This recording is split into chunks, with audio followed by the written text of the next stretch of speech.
Bonjour à tous, dans cet exercice, on nous demande de simplifier chaque fraction si possible. Donc simplifier une fraction, je vous rappelle, c'est trouver un diviseur commun au numérateur et au dénominateur. C'est-à-dire, pour la fraction 15 soixantième, par exemple, il faut qu'on regarde si on trouve un diviseur commun pour 15 et 60. Là, ce n'est pas très compliqué, puisque 15 et 60 sont tous les deux des multiples de 3.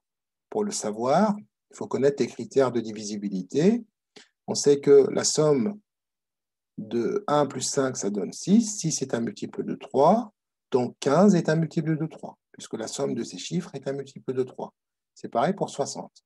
Donc, on va pouvoir diviser par 3, 15 et 60. Donc, 15 divisé par 3 et 60 divisé par 3. Dans ce genre d'exercice, vous devez justifier le résultat. Donc, vous devez faire apparaître la simplification, c'est-à-dire par quel nombre vous avez divisé votre numérateur et votre dénominateur. Donc, 15 divisé par 5, par 3, pardon, c'est 5, et 60 divisé par 3, ce qui nous donne 20. Maintenant, 5 et 20, on va pouvoir diviser ces deux nombres par 5, puisque 20 est un multiple de 5 et 5 aussi. Et on arrive à 5 divisé par 5, c'est 1, et 20 divisé par 5, 4. Donc, on a simplifié, on a réduit la fraction. Donc là, on est passé de 15 soixantièmes à un quart. Donc, on a écrit notre fraction avec des nombres plus petits. Est-ce qu'on peut simplifier encore? Ben non, puisque 1 et 4 ne sont pas dans les mêmes tables. Ils n'ont pas de diviseur commun. Le seul diviseur commun qu'ils ont, c'est 1. Donc, ça n'est pas intéressant de encore diviser par 1, puisque le résultat restera le même. Il y a une deuxième façon de faire qui peut servir dans certaines questions, c'est de décomposer les nombres 15 et 60. On va le faire, donc 15 soixantièmes. Si je décompose 15 soixantièmes, je vais pouvoir l'écrire 5 fois 3. 60, je vais pouvoir l'écrire 20 fois 3, mais je peux encore décomposer 20. 20, je peux l'écrire 4 fois 5, et donc fois 3. Donc là, j'ai décomposé mes nombres en produit d'autres nombres, plus petits du coup. Et maintenant, simplifier une fraction revient à barrer les nombres communs qu'on trouve au niveau du numérateur et au niveau du dénominateur. Donc, par exemple, vous avez un 5 ici, donc on va pouvoir le barrer. Le fait de le barrer, c'est comme si on avait divisé par 5. Donc, rappelez-vous, si on divise par 5, il va nous rester 3. Et ici, il va nous rester 4 fois 3, c'est 12.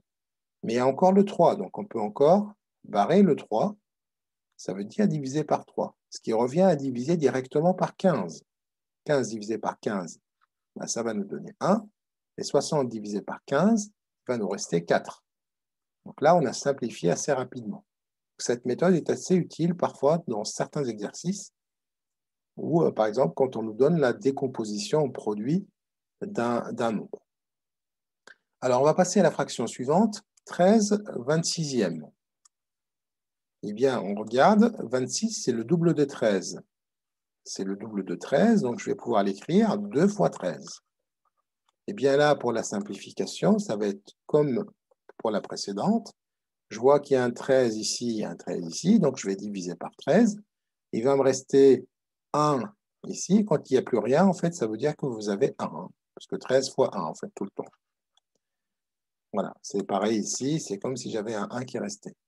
Donc 13 fois 1, donc je parle de 13, il va me rester 1, et en bas, il va me rester un 2 comme dénominateur. Donc la fraction réduite, c'est 1/2. Voilà pour ces deux premières fractions. Je vais passer à la suivante. Donc 51 68e. Donc je vais juste séparer ici. Voilà. Donc 51 68e.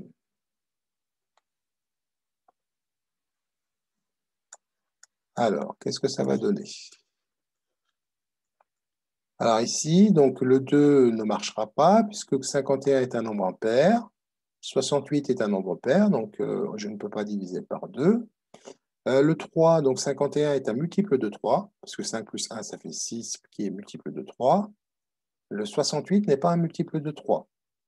Alors, comment faire sinon? Sinon, on va décomposer. On va essayer de décomposer ce nombre en produit d'entiers, de nombres entiers. Donc, le 51, je vais le diviser par 3.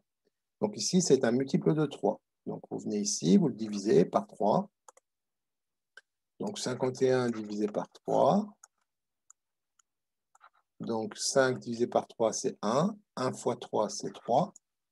5 moins 3, c'est 2. Je descends le 1. 21 divisé par 3, c'est 7. 7 fois 3, c'est 21. Et 21 moins 21, c'est 0. C'est normal qu'on trouve un 0, puisqu'il était divisible par 3. Donc, 51, c'est 3 fois 17. Donc, 3 fois 17. Eh bien, le 68, je peux le diviser par 2. Donc, la moitié de 60, c'est 30. La moitié de 8, c'est 4. Donc, ça me fait 2 fois 34 ou 34 fois 2. Le 34 est encore pair. Mais en fait, 34, c'est 2 fois 17. Donc, ce qui me permet d'écrire 3 fois 17. Et ici, 2 fois 17. Ça, c'est juste 34 fois 2. J'ai un 17 ici, un 17 ici, ce qui me permet de simplifier la fraction, c'est-à-dire diviser par 17. Et donc, il va me rester un 3. Et au niveau du dénominateur, il va me rester 2 fois 2, c'est 4. Donc, la simplification de 51 68e est 3 quarts. Autrement dit, 3 quarts, c'est une fraction réduite, ou c'est la fraction réduite de 51 68e. Est-ce que je peux simplifier davantage? Eh bien non, puisque 3 et 4 ne sont pas dans les mêmes tables. Donc, on ne trouvera que 1 comme diviseur commun.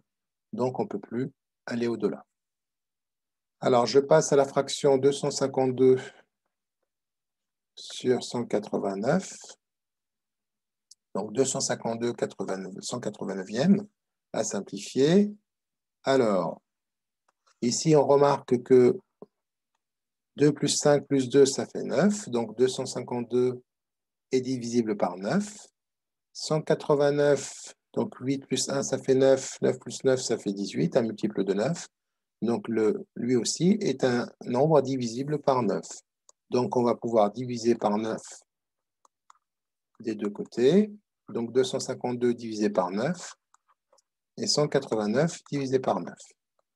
Donc, si vous divisez, donc vous posez votre division, vous allez trouver au niveau du numérateur 28 et au niveau du dénominateur 21.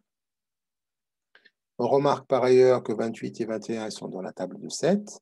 Donc, on va diviser par 7. Donc, 28 divisé par 7, c'est 4. Et 21 divisé par 7, c'est 3. Donc là, ici, nous avons divisé par 7 des deux côtés. Donc, du coup, la fraction 4 tiers, on ne peut plus la réduire, là. Donc, la simplification de 252 189e est 4 tiers, et on ne peut pas aller au-delà. La dernière fraction, c'est 256 384e. Donc, 256 divisé par 384. Alors là, on a des nombres pairs, donc on ne va pas s'embêter. Quand on a des nombres pairs, on va diviser par 2. Le fait de diviser par 2, ça allège déjà la fraction, et puis on voit un peu plus clair. Donc, 256 divisé par 2, 384 divisé par 2, puisqu'ils sont pairs tous les deux. Ce qui va me donner, donc 256 divisé par 2, donc 128, et 384 divisé par 2, 192. On tombe encore sur des nombres pairs, on va diviser encore par 2.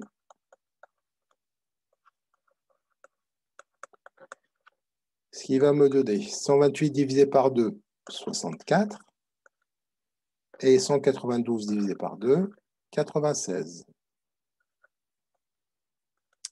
C'est encore des nombres pairs.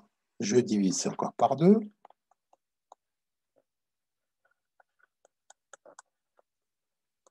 Donc, 64 divisé par 2, c'est 32. Et 96 divisé par 2, c'est 48. Alors maintenant, on voit un peu plus clair. 32 et 48 sont dans la même table, sont dans la table de 8. On va pouvoir diviser par 8 ici.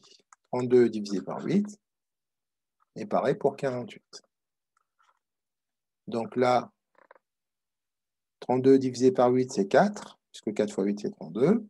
Et 48 divisé par 8, c'est 6, puisque 6 fois 8, c'est 42.